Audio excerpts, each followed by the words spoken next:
After ko magpagas, may nakakilala sa atin kaya namigay tayo ng sticker. At meron niyang isang apam na bumati sa helmet ko dahil maganda daw. Abay syempre, RD helmet yan. Akala ko talaga mapapalaban ako ng English yan sa apam.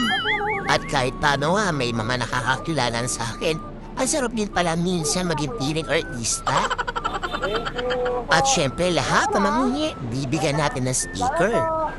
Naanganib na naman ako ubuso ng speaker, pero okay lang.